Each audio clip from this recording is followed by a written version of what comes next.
right, Alasdair?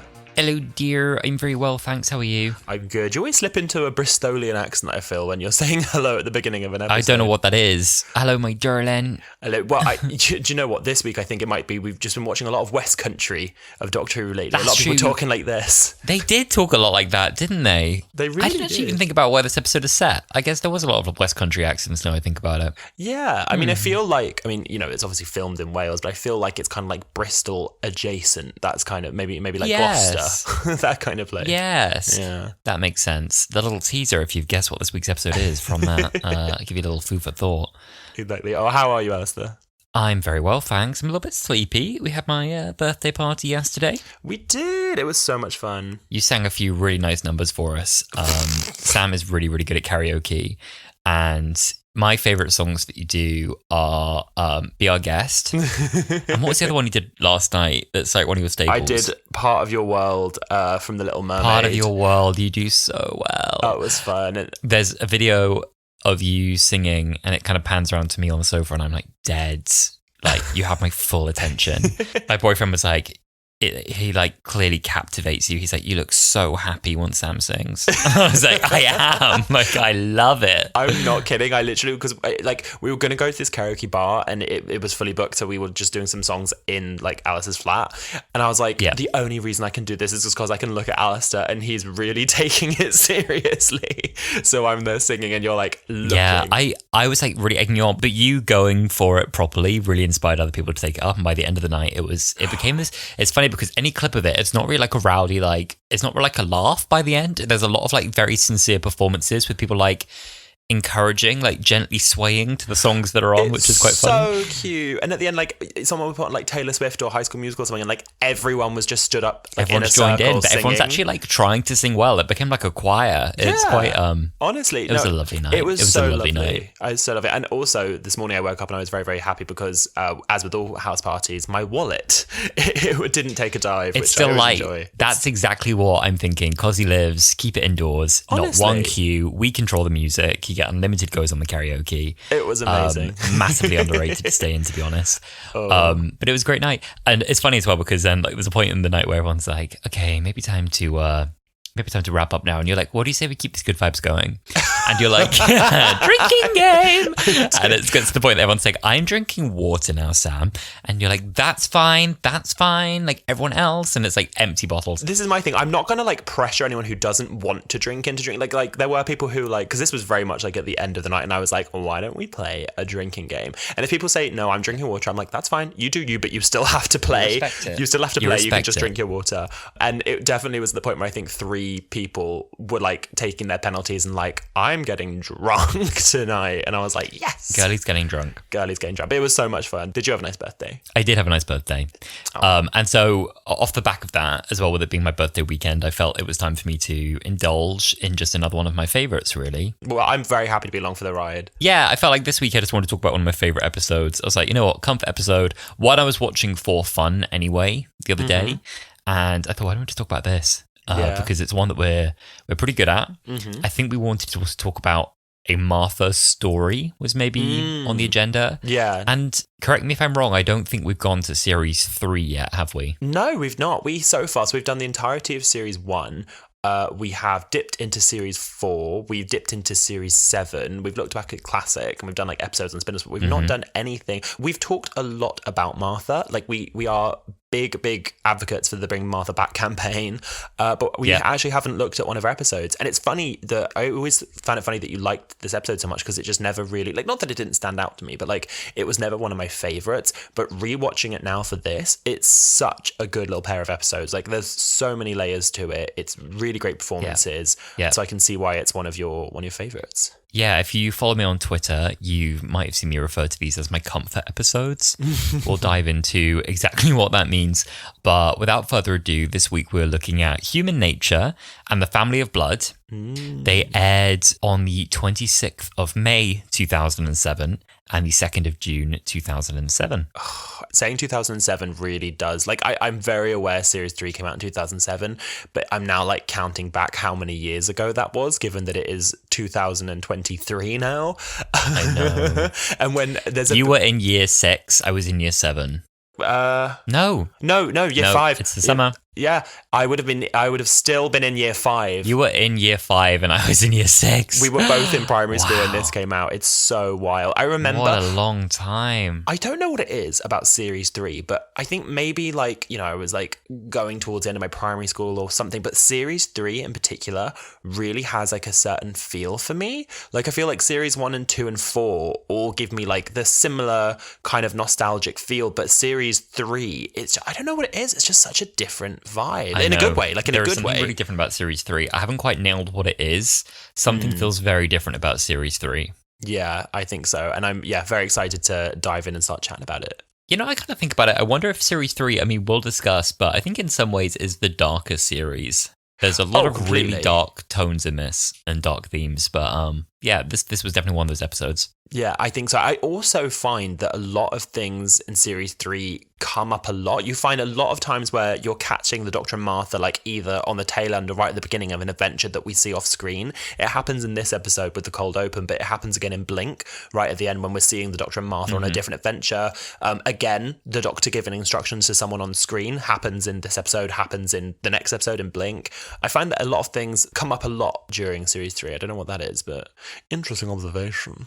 Yeah. Alasdair, give us a little context for these episodes. Yeah, the director is Charles Palmer. He also directed Smith & Jones and The Shakespeare Code. He's also done a few Jodie Whittaker era stories.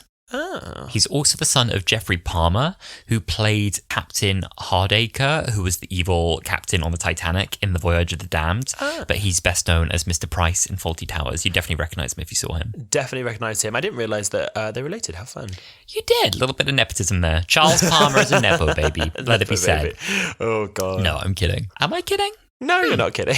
The writer is Paul Cornell, and he actually wrote the novel of the same name, Human Nature, first, and this was adapted into the TV story. I know, because I remember, I have a memory in the back of my head about the fact that this was a story before. I believe it was a 7th Doctor story. It was. So interesting. I think it's the only time that Doctor Who novelisation has then had an on-screen adaptation. Yeah, it's the only one I know of, and I'll get into this as well, but it was quite interesting. I was having a look on Reddit, and there were some fans of the book saying they were quite disappointed. There were some really good aspects of the book that aren't reflected in the TV episodes, which is really interesting. So I definitely might have to go back to the book and have a read. I've never read it before, so that's definitely one for me to have a look at and sort of look at the differences. Yeah. So both episodes topped Saturday night viewings. Both had more than 7 million viewers, and the IMDb scores are very high with an average of 9.1. Other accolades for this episode: in 2008, the Daily Telegraph called this two-parter the 7th greatest Doctor Who story. In 2009, Doctor Who magazine readers called it the 6th best Doctor Who story of all time, and in a later 2014 poll, they still called it the 9th best story. A reviewer from IGN said this is the best Tennant episode, calling it stunningly produced and praising Tennant's performance. High accolades all round. All round. I also think I would trust the Doctor Who magazine readers in a review more than like the Daily Telegraph about what's actually good with the Doctor Who. I wouldn't trust the Daily Telegraph for shit. No. I always hate when you see movie reviews. Like The Guardian, I find, does this a lot, where I think it was the Mario movie where they were like, it's terrible, it's an awful movie, it's really bad, because they were basically saying like it's such a childish movie, and I'm like, honey, who do you think's playing the video game? Like, it's a kid film, my love. Exactly. My love, it's a kid's film. Well, there you are. Jump in and give a little episode summary for anyone who is unfortunate enough to not remember this one. Absolutely. As always, I say that you should probably just go and watch the episodes. They are very, very good if all of those accolades didn't tempt you to listen. But in case you do need a little reminder, here's a quick summary. We find the Doctor and Martha in 1913, with the Doctor living the life of John Smith, a human teacher, and Martha, his faithful servant. John Smith is completely under the illusion that his human life is real and that his dreams of the Doctor are just that, dreams. We learn that the Doctor had to change his biology to become human in order to hide from the family, aliens who want to extend their lives using Time Lord DNA. John Smith falls in love with Joan Redfern, much to Martha's dismay, and a student called Tim, who can see into the future, takes the fob watch containing all of the Doctor's memories. The family possess bodies of people in the village and threaten to kill anyone who stops them from finding the Doctor. When they realise that his consciousness is kept within the fob watch, they try and take it for themselves. After getting a glimpse of what his human life could be, John Smith sacrifices himself and releases the consciousness of the Doctor. He then blows up the family spaceship and grants them each their wish, eternal life, but through eternal punishment. He says goodbye to a heartbroken Joan and departs in the TARDIS with Martha, leaving a world on the brink of war. They arrive in the present day to pay their respects to the soldiers who fought in the World War, including a now elderly Tim, who has kept the empty fob watch that once saved his life. Very good. Thank you. Now, I had a look at our highs and lows, our little pre-list we've written, and we overlap on a lot of them this week. Extremely limited lows again, because I think we've really treated ourselves to this episode. I'm hoping as well, because I kind of requested this one, I'm hoping that you really enjoyed the watch. I really enjoyed the watch, yeah. I mean, I've always enjoyed these episodes, but they never were ones that, they certainly weren't like comfort episodes of mine. I think for me, episodes like Partners in Crime and New Earth, like those are very comforty ones for me. And this one was just an episode I enjoyed, but it didn't stand out in my personal ranking. But rewatching it, I feel like there was a lot of stuff that maybe I glossed over when I was younger watching it, things in the writing that I really enjoyed. Also, just like Freema Reckman's performance as Martha in these episodes are incredible. Yeah. Oh, no, she's extraordinary. Yeah. So I think the first note we both had is that we love the cold open in this. We love it. It literally opens up with the Doctor and Martha on like the tail end of another adventure, and we don't know what's going on there. The Doctor's screaming, Martha's, it's literally like screaming, crying, throwing up. Did they see you? I don't know how. No, they couldn't have done. And what I love about it is that you're like dropped right into the action, but there's so much mystery. You don't know like what they're running from, why there's so much panic, and then it cuts straight into the story of John Smith. And certainly as a first-time viewer, you're like, what on earth is going on here? Yeah. I kind of like to see more launches like this into the action. I love that we have unseen adventures and there's things we can imagine kind of before and after this story. And like you said, we get a bit more of that in the next one as well on the tail end of Blink, because it's a Doctor Light episode and they have to kind of refer to what they were up to and show like a tiny snippet of that. I think as well, what's really good here is it really sets up the danger, because it's so extreme. They're so panicked, and the kind of measures the Doctor has to go to avoid kind of whoever is pursuing them.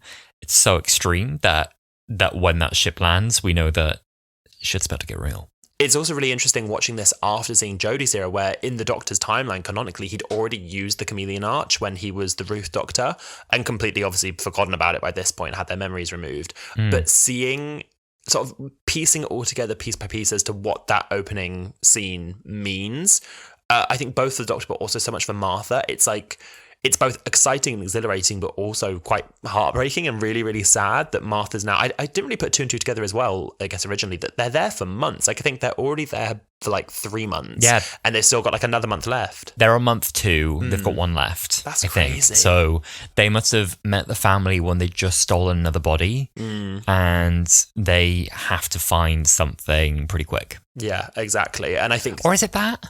I don't think it's even that. I think it's that they have a 3-month life cycle. So maybe they were recently born? Yeah, we don't ever really find out that much information about how the Doctor and Martha met the family or why they were running from them. But yeah, I think it's that they said like a fruit fly or something, like a similar lifespan to that. Yeah, and, a very short lifespan if they don't take a body like a Time Lord's. Yeah, I do think that they had already been using bodies when they go into the body of Baines and he's talking to Jenny, who'll become the mother of he says something like, and we go through bodies so quickly. So I do feel like they'd already been around for a while, and now they're looking for a more permanent solution as to like expanding their lifespan. Yes. Your note here just says Martha fucking Jones. My note says same. Martha fucking Jones. Oh my god, it does. But mine says, motherfucking Jones, same here, bitch. They did her dirty, and I'm more convinced than ever that her story is incomplete. That is how I feel so strongly. I am like staggered by the amount that she put up with. I mean, you know, honestly, I wasn't aware as a kid at all watching of how bad of a ride that she was having, because like we've just said, right, I was in year 6. I was not thinking that hard about this. I was just enjoying the adventure. Rewatching it as an adult, I'm astonished she like put up with it for as long as she did, because She had, I think, the worst experience that any companion had. I think so. Like, the price she pays for traveling with the Doctor is higher than what anyone else experiences. Completely agree. And for all of that, barely gets the gratitude of the Doctor for what she goes through. Like, it's just, whenever I think of Martha and like her hardship with the Doctor and why she kind of left it, and she wasn't even bitter. She just realised, like, this is an abusive relationship and I need to leave, was because of what happened in the finale with her family and the Master. But then you look back to this and the Doctor literally said, especially when he's like fiddling with the chameleon arch and he's like, the TARDIS is going to take us somewhere, I'm going to have a backstory and I'm going to be able to like integrate myself. It can't do the same for you. You're just going to have to wing it. And then there should be enough residual like energy or whatever there is. For me, like, you know, good luck. Not just like you wing it for 3 months. Literally, like, she's just there for 3 months. Also, a black woman who has to become a servant. Also, it's going to be England 1913 and you're black, so good luck.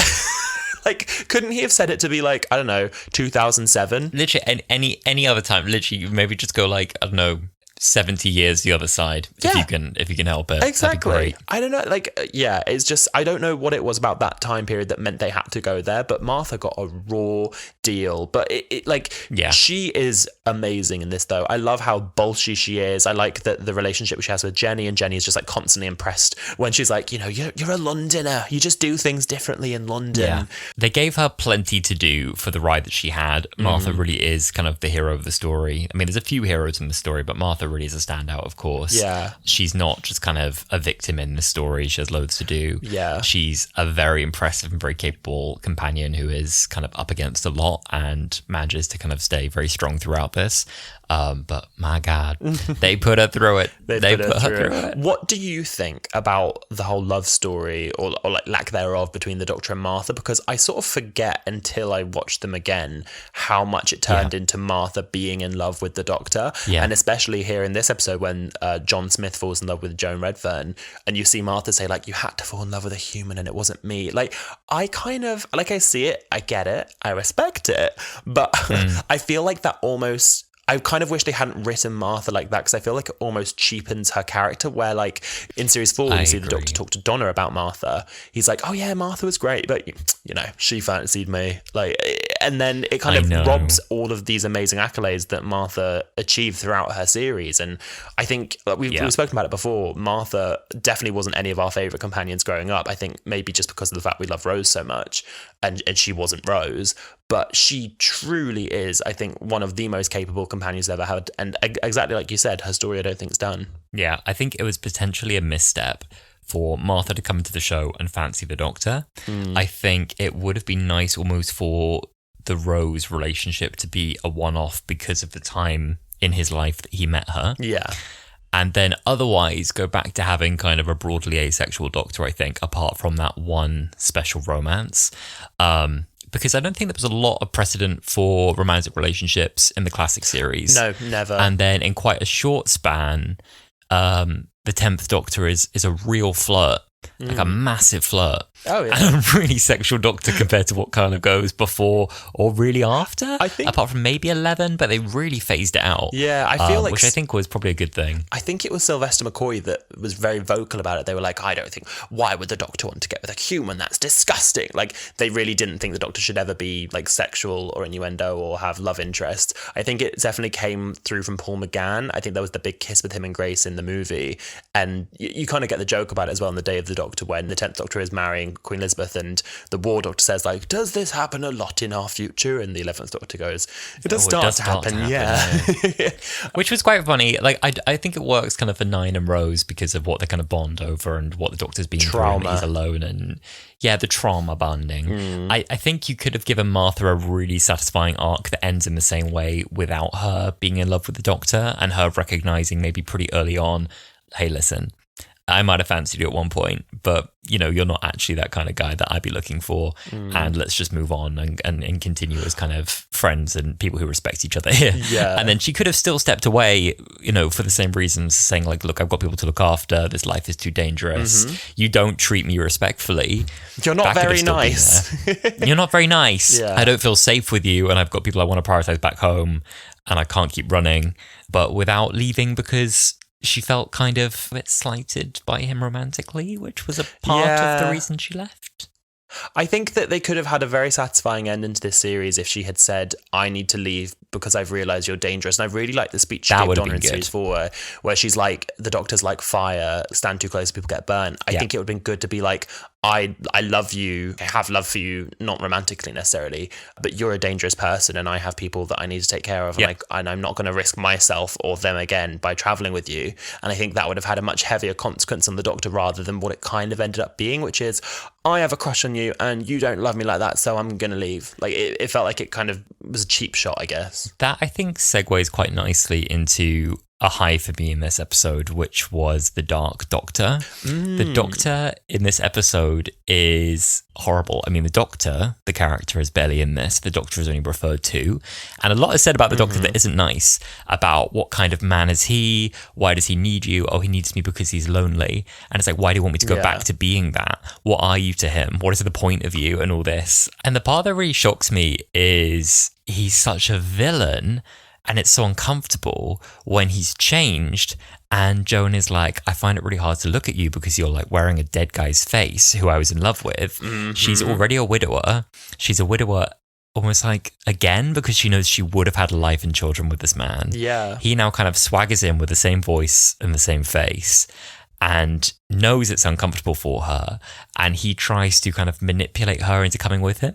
Ooh. And it like reveals his kind of arrogance, how alien he is, you know, being his like chipper self, like, oh, want to come and see my time machine, while she's like looking at the face of a man she fell in love with who doesn't actually exist.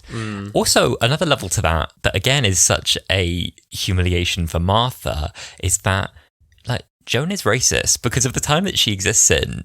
She's racist. Yeah. And he's like, you want to come in my TARDIS with like Martha, who you humiliated and didn't believe at various points in the story. It's the scene where like Martha says that she's a doctor or training to be a doctor and she's like, well, some women can be doctors, but certainly not one of your colour. Yeah. And it's like, she's literally like a 1910s racist that you want to bring into the TARDIS, make Martha. And also, poor Martha, just remind her. her. TARDIS with you because we can enlighten her, Martha, and that's both of our responsibility now. But it's just also horrible for Martha to have this constant living reminder in the TARDIS of this horrible 3 months where she was like... absurd. Like, it's absurd. Because I assume like his intention with that is, oh, that's okay. Like, I'll simply replace Martha. Like, that's all right. I've got Rose 2.0 now because I assume he kept some of John Smith's memories. Yeah. Some of like the romantic feelings lingered and he could remember feeling that or seeing that through his eyes. Didn't he say to her something like, you know, I can try. We can try again. Everything he says, everything he was, I'm capable of that too. It's really weird. Like, that's horrible. And it's she's weird.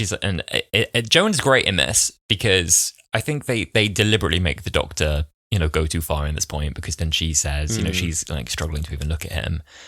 And then the music slightly takes like a turn and she says, you know, in the end, like he was braver than you were. Yeah. And just one question, you know, if the Doctor had never chose this place on a whim, would all these people have died? And his face changes and then he walks out. But then the way he goes back to his chipper self, you know, where like Martha's like, do you want me to go and talk to her? And he's like, time to move on. He's like, that's fine. Time to move on. As if he just tried to chat someone up in the smoking area. And it's like, best go now. And she's like, she's traumatized. I hope Martha got the therapy she needed because fuck me, she'd need therapy after this. Yeah. I think that this is a really good example of what they, I think, tried to do with Peter Capaldi's Doctor, where they remind you he really is an alien and he doesn't fully understand people. Where I think with Peter Capaldi's writing, I wouldn't so much say performance, he's often like, you know, oh, this is my carer, she cares, so I don't have to. I hated that line. I know. Hated that. Like, clearly has so much like love and care and consciousness. But I think that maybe we, even as the audience, need to be reminded that he's not omnibenevolent and he does wrong things and he might not realise that. And I think that he treats Martha badly here. He then treats Joan badly. And I don't think he quite understands the consequences of those things. And that's why it's such a surprise to him in the finale of the series when Martha's choosing to leave. He doesn't quite get for a moment why she wants to. And I think that shows, like you said, his arrogance. He's so arrogant. His narcissism. He's painfully arrogant. I mean, it sets up then Donna as the perfect companion for him in series 4 because she is like probably one of the only people kind of capable of really meeting him on his level and challenging him with the ego he has and bringing him down a peg. and calling him a prawn.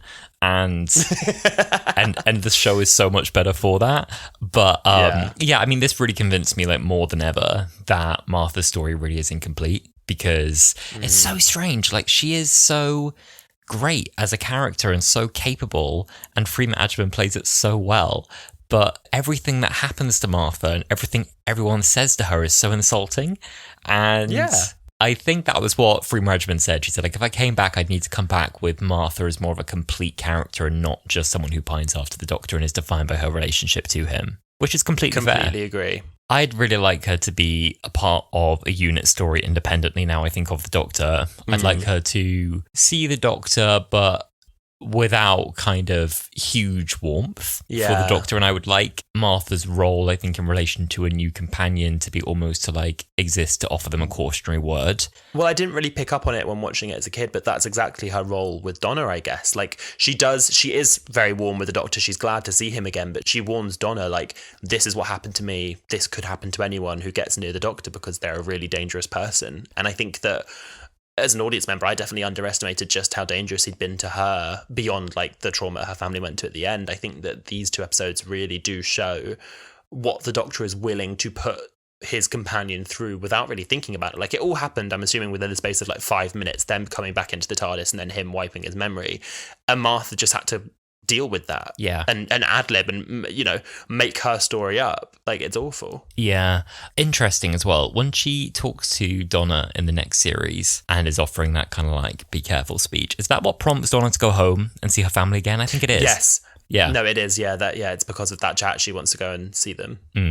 I think Series 3 is a really interesting one for the way it deals with racism, and I think sometimes it really misses the mark. And I'm looking at the episode with the witches for that one, the Shakespeare Code, which was just horrific for how she, what's the quote? Walk around like you belong here, works for me. No, for anyone who hasn't seen the Shakespeare Code recently, it was the second episode in this series, and the Doctor takes Martha back to Elizabethan England.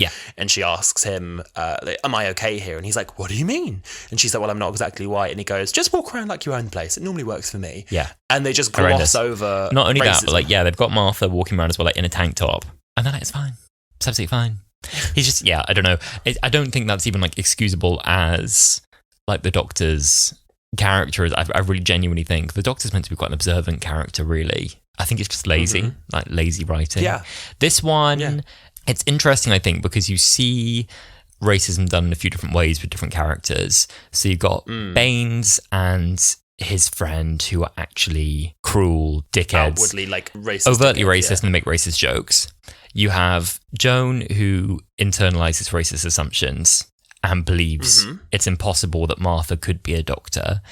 Not because she actually thinks Martha is inferior, but she has this she's unquestionably swallowed the idea that this is the way things are, this is how things must be, you couldn't possibly be a Doctor. Like, there's that whole like bones in the hand speech, and even though she's got the evidence in front of her eyes, she can't accept it. Yeah, she just immediately says, oh, you must have read that somewhere. Yeah, and it's like, to do my fucking exams, bitch. The Doctor's like, do you want to come? Do you want to come along? Do you want to get in the TARDIS? And then we have John Smith, who is mostly like a decent guy. He's shown to be like a decent and one time comes a brave man who can be kind to Martha, but doesn't stand up for her. When he sees this happening, and when she tries to explain to him what's happening, he brushes her off with this racially informed dismissal of cultural differences. Oh, it's so painful to watch that bit. Yeah. Ooh. The only person who treated Martha as a person is the maid Jenny. And again, looked on Reddit, some people saying like maybe that's because, class unifier greater than race, but at least she had one person in this, and then she died. Jenny died. So. And, honestly, I want justice for Jenny. She was such, like, rewatching this, it made me love her so much. There's a really sweet line talking about all of the sort of racist things that happened to Martha while she's in 1913.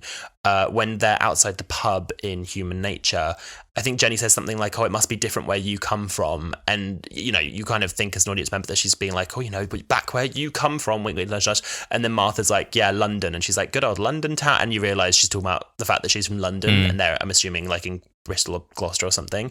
And she, I'm really, really glad that Martha had her. And there's such a sad scene when Jenny gets taken over by the family and they sit down and Martha's like, kept a tea for her, got the cake and the tea and everything. And then when she slowly realizes that Jenny has been possessed, she starts like listing things that humans would know at discussion. She's like, I can put, what is it, like kippers and jam or mustard in the teapot or something. Yeah, I'll put some gravy in the teapot. Yeah, exactly. That'd be nice. The scene where Jenny gets taken over by the mother and she's like just crying, like she's just in the corner of the spaceship crying to Baines. Oh yeah, and it's just so horrible. And she goes, "Stop mocking me, sir." And it's just so, he said, like, oh yeah. And then he has that whole thing that he says to her: "Shut up, stop talking, Caesar. There's a good girl. There's a good girl."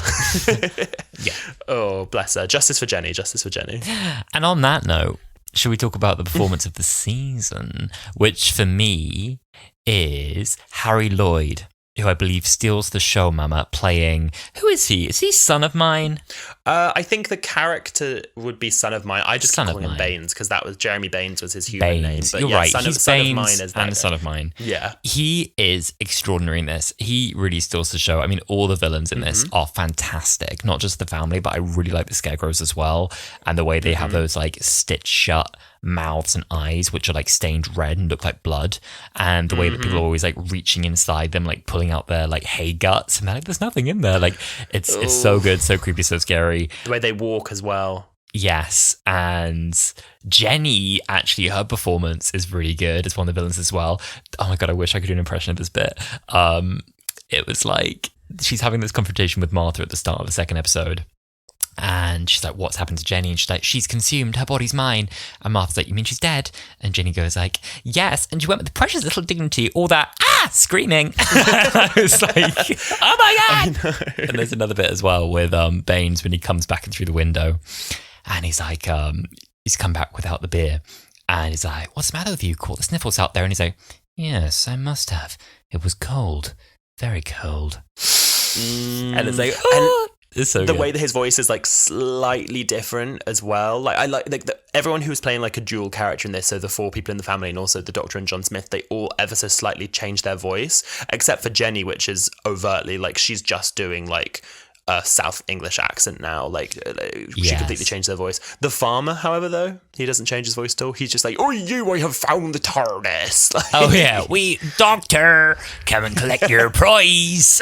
Oh my god, yeah. I feel like they probably said to him like, can you do a different voice? And he was like, no, I can't. I can't do a different voice. Exactly. I think all the family were amazing performers. I was gonna say there was a funny quote from the daughter.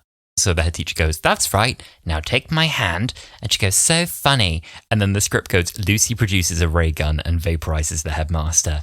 And then she goes, now who's going to shoot me? Any of you? Really? So good. Really? I think they're all really, really good. Like the dual roles they play. Obviously, Baines and Jenny are the only two you really get to know in their human forms before they get like abducted. Yeah. But as the family, they're like, it's like one of those like deliciously evil performances, I think. Like it's really like they're enjoying this. Like there was, what was it that Baines says? It's like, this isn't war, this is sport, or something like that. Yeah, it was like, oh, we've been hiding too long. This is sport, or something like that. It was great. Yeah, like they're really enjoying the hunt of it and being out and about, and that's really, really good. I really enjoyed as well the panic, actually, like in that part I just described with the girl, the daughter.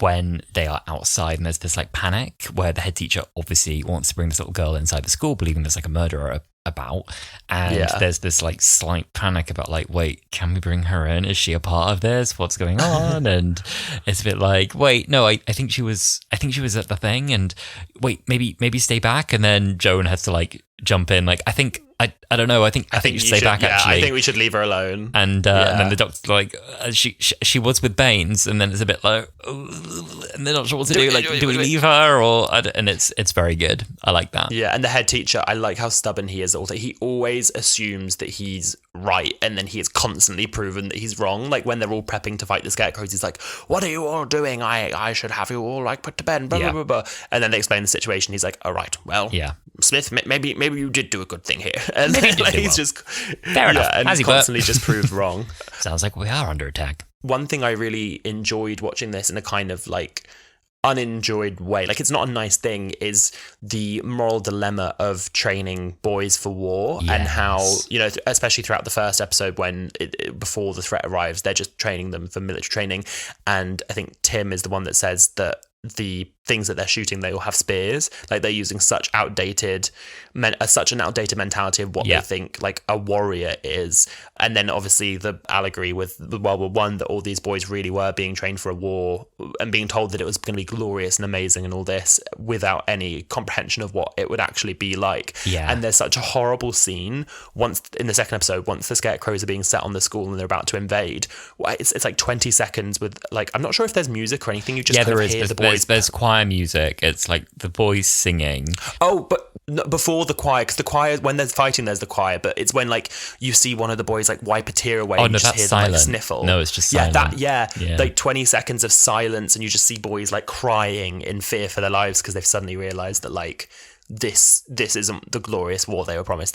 They might die. And then, like you said, once the doors fly open, there's that choir and they shoot all the scarecrows, and like it's harrowing, like in a weirdly enjoyable way. It's such a nicely done metaphor for war, with them suddenly faced with like the horrible reality of this, and all so upset that they think they're killing people, and them literally just being boys who are not old enough to fight, but also I guess in a sense that then when a lot of them end up going to war, they're still not old enough to be seeing what they see.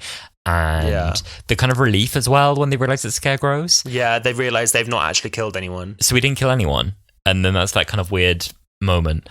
Yeah, it's interesting, isn't it? Yeah, it's and I like that you get the voice of Joan as well throughout the whole thing, where because her husband was shot in a battle, she's like, wouldn't the world just be a better place if we weren't all training each other for war? That's like what makes war in the first place, people who believe that war is a good thing. And I think that kind of comes full circle at the end when they go back to the present day. I was going to say back to the future. There's a bit where the doctor says like, in the future, the year of our Lord 2007, and I was like, oh Christ, we really have moved on from this, haven't we? But when they go to the present day and they, you know, pay their respects to the fallen soldiers and they see the adult Tim, like it's quite a sweet moment. It's so interesting that the novel Human Nature was written in 2002 before any of the Time War stuff was done on screen, but how well it fits with the New Who anti-war theme and kind of post-Time War guilt and all of that as well. It syncs up so nicely. I think it's quite an obvious adaptation of them to do, really. Yeah, no, I really need to read it. I know, I'm really keen to as well. The other thing I just really love about this episode, like I was talking about, is like the mysterious comfort factor. Yeah. I don't know why. I just love this episode. I find it so cozy to watch. I think I do know what it is. I think part of it as well is the setting. I just think is interesting as well, like quaint 1913 England. I quite like I like all of this being like a bit of like a spooky going on in a like sweet little rural town with a little school, and like a pre-war England is kind of an interesting setting. I think I also just like knowing where it was filmed, so a lot of this was done. Oh yeah, you've been there, Henny. I have. I've been there a few times. So this is at St. Fagans. So it is called St. Fagans. I'm not making that up. It is St. Fagans. It is St. Fagans Open Air Museum in Cardiff, and I've been there more than once. It's really lovely. It's kind of creepy. So they've like reconstructed at this museum outdoors all of these old houses kind of as they were through history in Wales, and they kind of go through the centuries, through the decades, and you can go into these old houses and there's always like someone there in the museum inside all the rooms, and they're kind of showing you like, oh yes, like up there they would have had 4 in a bed, and down there that's where they would have slept, and here's the one fireplace they all had, and here's where they kept this, and here's where they kept that. And you can like walk around inside all these old houses, and they're like perfectly preserved, perfectly accurate to how people used to live, and they're quite weird to go into, and they make you like very grateful for not living in that time. Very grateful for central heating. Yes. I've been in that house at the end where Tim, Joan, Martha, and the Doctor are together. Oh, it was the girl's family house, wasn't it? The little girl who became daughter of mine. It was her family home, wasn't it? Yes, that's there. And then there's also kind of a little like replica high street you can walk down, which is the bit where the cricket ball happens with them kind of. That's such a good scene. Yeah, where John Smith kind of throws the ball to stop a piano crushing someone. That all takes place there, and there's all shops you can go into. You can buy things in there. Yeah, it's quite nice. Cute. It's all, like side thing. I always find it a bit creepy because up a little bit beyond that, which you can see in the background of one shot, they've recreated the inside of houses through the decades in the 20th century. And you can go back in, you can see like houses in like the 40s, 50s, 60s, 70s, 80s. And that's fun. They are like perfectly reconstructed, and it is so creepy. Like, it's so creepy. I don't know, there's something about it that really gives me like mega like ooh vibes. One final high for me, if I may. There's so much in this episode to talk about. I mean, it's a great two-parter. We can't cover everything, but one more from me is definitely the character of Tim. I really like. Yeah. Played by our beloved Thomas Sangster, who I've been told in the past I do resemble. I actually need I can to kind of check. see it. How old is Thomas Sangster here? Because he's in his 30s, but he has he looks like he's never aged. He just has the face of a child, and I'm so sorry if Thomas, if you're listening to this, but he just hasn't aged. Like he sometimes has a beard, yeah, and he just looks like a child with a beard. It's really weird. I'm going to assume they filmed this. I'm going to do the maths right here, right now. I'm assuming they would have filmed in 2006. 2006. He's 16 when they filmed this. He looks the same. He looks the same. He looks the same. He was also a big character in, I don't know if you ever watched, what was the series of films that he was in? The Maze Runner films, that was it. He was in the Maze Runner films. You're right. He was in Game of Thrones as well. Have you already said that? Was he? So was Son of Mine, Jeremy Baines. He was Daenerys' cousin, I think, or brother. That's who he is. I knew I'd seen him somewhere. There you go. Well, I liked the character of Tim. First of all, I really liked his like slight psychic abilities that he was born with. I think that was pretty cool. That he can like. Is it a consequence of the watch, or is it just something he has that he can see the future? No, he had it before. He had it before because he predicted that someone's dad was going to South Africa or something. Like, yeah. I like it that it isn't explained properly. Like, we just get told he has slight psychic ability, and you know what? Deal with it. I love that it's a bit like the character of Gwendolyn in series 1. Yes. We can go back to the Charles Dickens episode, and she has some like psychic abilities from living near the rift. But I quite like you said, this is unexplained. I like that in the Doctor universe, kind of canonically, you just have people who are a bit psychic. Is quite cool. Yeah, I really liked his character. I like how it was quite a Doctor-y character. There's a part in the episode where the character of Hutchinson calls him a filthy coward, and he responds saying, "Oh yes, sir," every time, as a sort of reference to the passing of the ways. Very doctory. Very doctory. One thing that we can't gloss over, I think we've been waiting to talk about it because it is so amazing. Like, okay, I'm just going to jump into it. The soundtrack for this episode, for these episodes, is something else. Like, Murray Gold, you, of all people, oh my we've dived God. into this many a time, but it feels like he wrote a lot of incidental music throughout the series that gets used multiple times. Like, there's like Martha's theme and the Doctor's theme and this and that. But these two episodes feel like they got their entirely unique score. And for me, one of the pieces of music that I really, really like is Only Martha Knows. And that's the one where she is coming back into the TARDIS for the first time in the episode, and it's like do do do do. Yeah, it starts kind of so light and flowy and bouncy and sweet, and then it begins to turn, and this drum beat builds, and we suddenly get these like really jarring flashbacks with gunshots, and it becomes this really sinister kind of like vast dark strings playing. Yeah, it's really, really good. Like, the whole episode just has like a really unique score, and it makes it feel very like cinematic. I think it really does feel like these two could be one like Doctor Who movie. I agree. And it made me think how much I want two-parters. But yeah, we got Marigold announced this week. We actually had a lot of people tag us and say like, is Alasdair aware? And it was like, I'm aware. There was a lot of people like, is Alasdair okay? I'm aware. We were actually recording another episode, talking to a guest. While it was announced, we were like, oh my God, like, we can't say anything right now, but like, and as soon as but we still like, brought it up even in the recording. Yeah. I know. So, yeah, there's another one in there which I really like, which is called The Dream of a Normal Death, which is on the soundtrack, which is where he sees his potential future with Joan, which is a very heartbreaking moment that he has to release that version of his life and the children that never would be. Of course, that version never could have happened, because I think if the family of blood had taken the Doctor's body, then none of those things could have happened anyway, because it would have been kind of war amongst the stars or whatever he said. So, and I guess he doesn't know that war is coming. He would have had to go to fight. None of those things would have happened. But yeah, also the unreleased track from the very end at the memorial service, the remembrance service, there's an unreleased track, which is like a variation on the Doctor's theme. And some people call it We Will Remember Them as the name of the track. It's very nice. It's the same as the Doctor's theme, but it uses, oh God, what instrument is it? Is it trumpets? Trumpets, horns. Yeah, maybe trumpets. It just feels very churchy. It feels like the Doctor's theme, but very churchy. It's the kind of it's like military brass noises. I think that's what they try to use. Anyway, I loved it. Girl, I loved it. There's one bit, not to do with the soundtrack, but when you were talking about the scene where John Smith can see his potential future with Joan, again, yes, very heartbreaking, very sad, but good scene. One thing that I always got bugged by when I was growing up, and it's such a weird thing to get annoyed by, is twice in this season we see David Tennant get aged up. So we see him at the end of that flashback on his deathbed, having lived his life, and then again in the finale when the mask ages the Doctor up.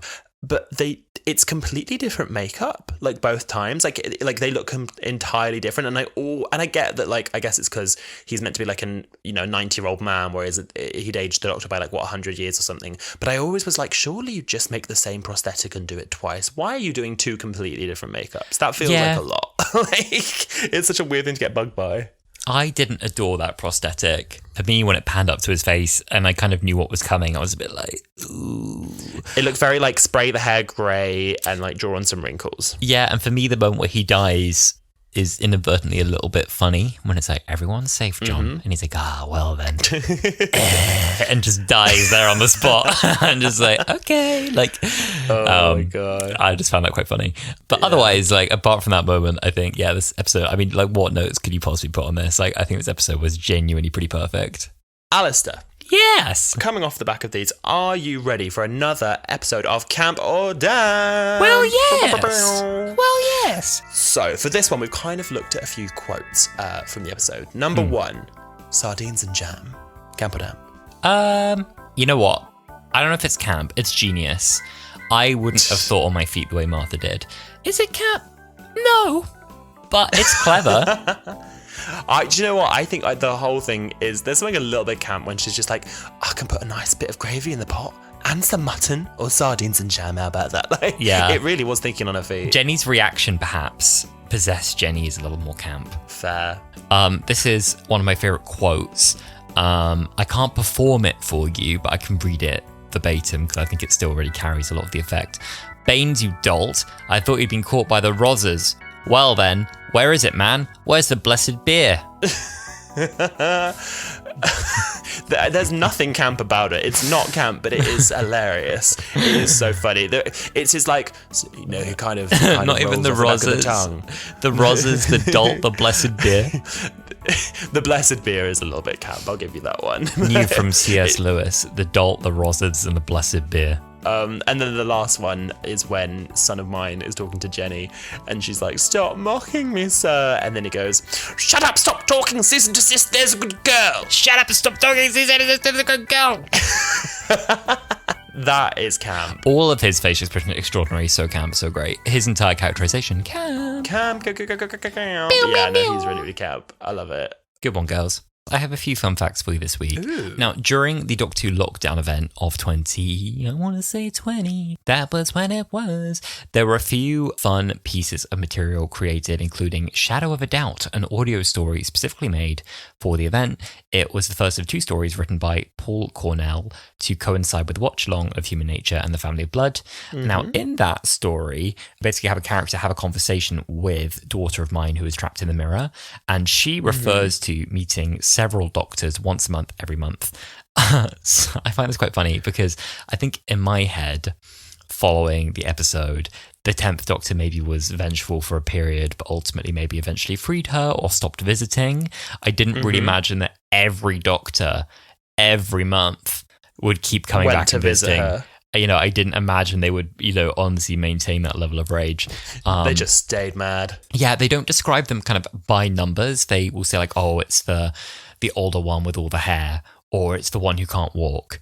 So people think that they're referring to the 12th Doctor, the 7th Doctor, and the Schalke Doctor. And the Doctor who can't walk, this is niche, is thought to be the Doctor in a wheelchair who is described in the Rose novelization as being one of the Doctors who appears in a picture in Clyde's house. Now, I don't know if you remember, there were there were pictures in that novelization of many people that Clyde believes is the Doctor, and one of those I think is meant to be a boy in a high-tech wheelchair with a robot dog, and I guess implied to be a future Doctor. That's interesting. No, I've missed that. I'm afraid I didn't catch that on the background of Clive's wall, but that is interesting with the robot dog.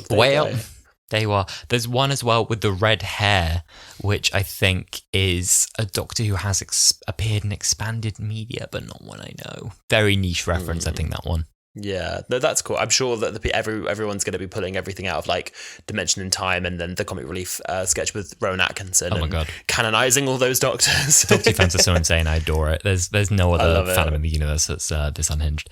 Unhinged? I don't know. Detail oriented. Another interesting fact, so one of my favourite items, maybe another high in fact that we should have mentioned, is John Smith's Journal of Impossible Things. Yes, which I think actually was at one point produced as a toy or I was like a journal that came with a pen. I had it. Did you ever have the journal? No! How many pages were in it? Loads. So it kind of bugged me because they made it smaller than it is. So it's obviously like A5 in the show, but the one they produced is I think maybe like A6, so it's like half the size of that, but it had printed pages with everything you see on screen, so like the page with the Clockwork Droid and the Celine, and it ended with the picture that the Doctor drew of Joan, because that was the last entry that he put in the diary, and then the second half of it was blank, and it gave you a pen, and it was meant to be that you would then fill in the rest of the journal. Maybe like keeping up with the show, you would draw your own Joan, do things like that. I don't think I ever did, because I was like, this is how the prop is in the show, and I am leaving it as the prop is in the show.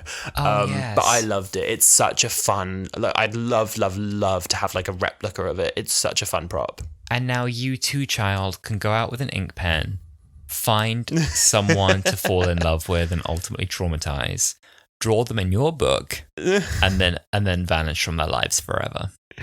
But just make sure there's a Slytherin right next to it, so they can be like, "Are you sure that one's not me?" Sure, that one's not me. That was actually funny. She was funny for that. So my fact here was that the book was created by an artist called Kellyanne Walker, and Paul Cornell provided the text to be written in the book. I am going to need to find as well at some point a written version of that where I can just easily see what's written on every page. I'm very interested to see what's on that. The brief she was given was to reflect the fact that Smith wasn't an excellent artist, and these images were thought to be from his dreams and rushed down on paper before he forgot them. Another piece of work she worked on. She failed there. If she's trying not to make him look like he was an excellent artist. He was an excellent artist. I know. He's an excellent artist. He was an excellent artist. Or she is, yeah. Yeah. She also, I found her portfolio online. How creepy. You've really done your research, Eddie. And she helped design the Sycorax ship. Oh, really? Did she? Oh, that's cool. Yeah. That's fun. Yeah, I can see that. I hope they brought her on like after that to keep designing stuff, because I really like the Sycorax ship was an interesting design, and I think this is just such a delicious prop. I always wanted a prop of River Song's diary growing up, and I actually made. I feel like I threw it away like at some point in my life, and I hope I haven't. Maybe if I go to my parents, see if I can find it. But I made like a replica of River Song's diary. I used to like find all of the information I could about her and write it down as if it's a diary and tea stain the pages and all that, because I just desperately wanted like the physical media. That's really cute. I had the like official hardback notebook of River Song's diary, which wasn't quite the same thing. Cool. But it was printed to have like the texture on it, but it was completely like flat. It wasn't the same. Doesn't give you the same feel. Doesn't have the indents I wanted. I wanted the indents. Now, the final fact I have is that the book that we now both want to read actually cuts some interesting bits from the episode. Again, this is all like secondhand information from Reddit. I haven't read the book, but apparently in the book, boy Tim becomes a frontline medic in the war, which is explained better. Oh. So I guess he becomes like, he remains something of a pacifist in the war, which makes sense. He becomes a doctor himself almost. Well, there we are. There we are. Full circle, baby. And in the book, Smith and Joan are described more as two outsiders in a... I just read it, Smith and Joan. Smith and Joan. Not that interesting. In the book, Smith and Joan are described more as two outsiders in a very strict environment. Mm-hmm. And so that's kind of why they bond, is that they are both kind of unique characters in that sense. In the TV, you don't get that sense. It's more of just they feel like they fit in quite well. Quirky romance, people who fit in very well and are very kind of well liked. That's interesting. We really do need to read this book. We need to read this book. I was thinking, final thought. This episode would actually work well, this two-parter, as a standalone film. If you had no other Doctor Who media, no other Doctor Who episodes, this would still work as a standalone movie with no expanded anything outside of this one film.